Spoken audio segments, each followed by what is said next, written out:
Mga unta guys, lunch time ng inyong Mari. So ayan yung kanin ko. Ay, teka lang.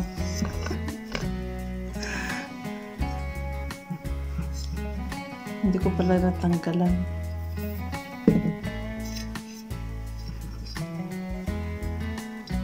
Ayan, cup of rice.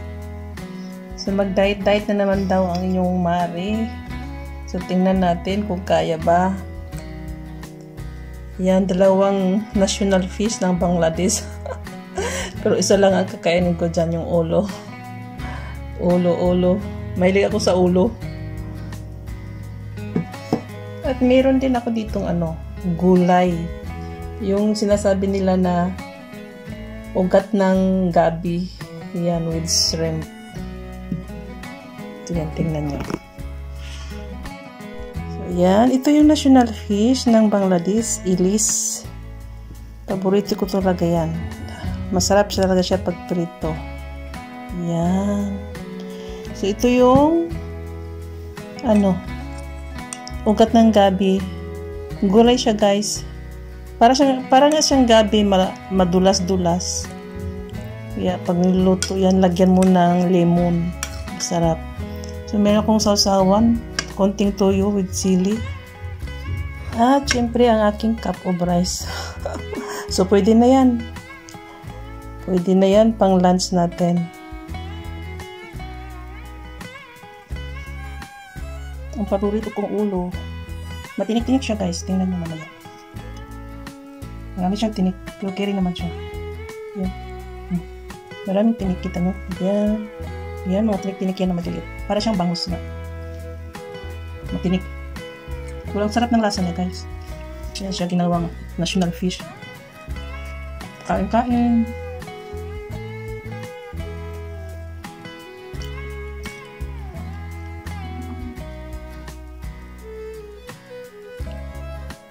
Pwede mo naman lunukin yung tinik kasi maliit. Maliit at ingat-ingat lang na hindi siya masyado malaki. Kasi may mga lalaki din. So yung akin nilunok lang siya kasi medyo maliit naman.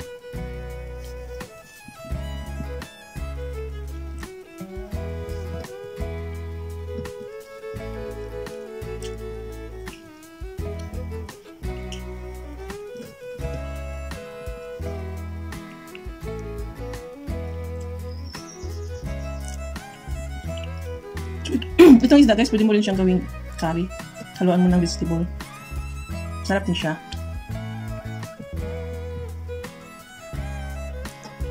Pero mas gusto ko talaga fry lang.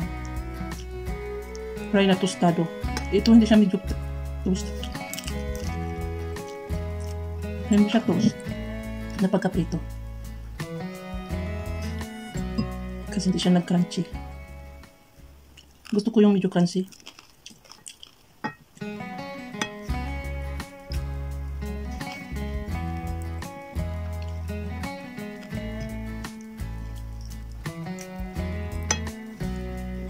Ayan kita nyo yung mga tunok-tunok, ay tinik-tinik. Ang dami niya maliliit. So hindi siya pwede sa bata.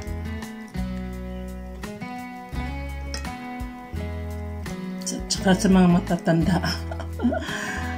Yung biyenan ko ayaw niya kumain.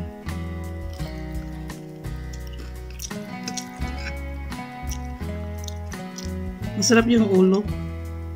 Lagi ko talaga yung kinakain yung ulo.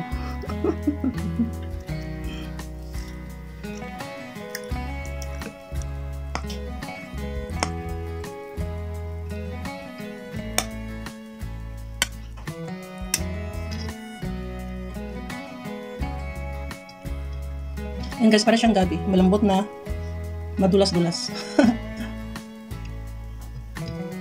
Pero masarap siya kainin. Paborito yan dito. Isa sa paborito na ulam.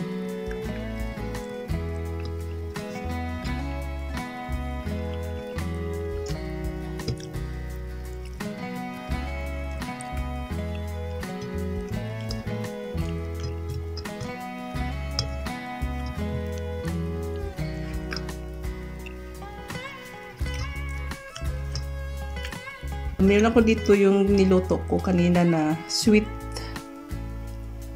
Yung rice, yung basmati rice.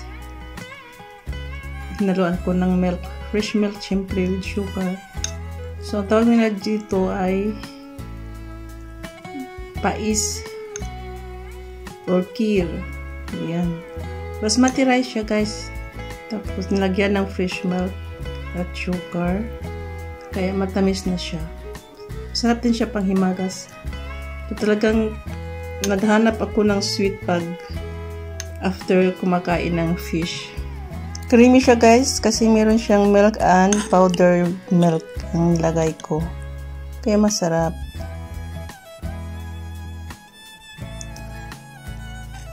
Special yung rice na gamit namin dito. Basmati rice. Kaya mabango siya. Parang malagkit din. Ang kaibahan lang ay hindi siya sticky. Kagaya ng malagkit. Kain tayo. Pais or kheer.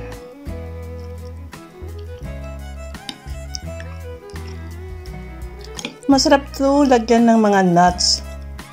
Cashew nuts, almond nuts, ano pang klaseng mga nuts. I-mix mo dito. Masarap siya, guys.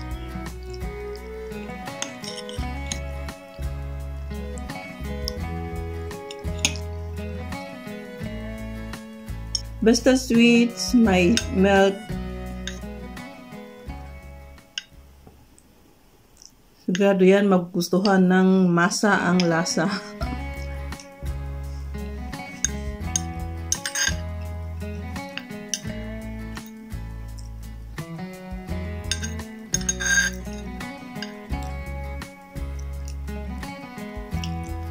Simot.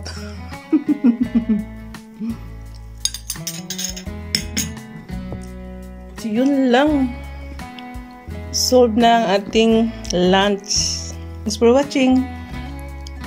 See you next time.